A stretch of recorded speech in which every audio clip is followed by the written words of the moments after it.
राम राम जी सबने गी। अज अऊं तुसेंगी एक भजन सुनान लगी आं। एह् भजन मेरी मम्मी ने लिखे दा ते मेद ऐ तुसेंगी शैल लग्गग।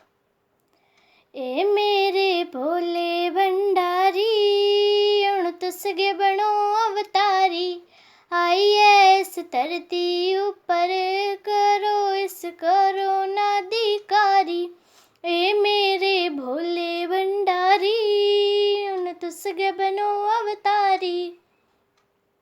दुनिया च पेदी महामारी तोले गै आओ संकट हारी।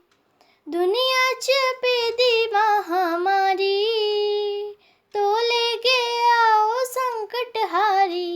संहार करो इस वायरस दा, मकाओ तुस एह् महामारी। ए मेरे भोले भंडारी हुण तुस गै बनो अवतारी, आइए इस धरती उप्पर करो इस करोना दी कारी। मेद ऐ तुसें मेरा भजन शैल लग्गे दा। मेरे इस चैनल गी लाइक करेओ, सब्सक्राइब करेओ ते अपना आशीर्वाद मिगी दिंदे रहो।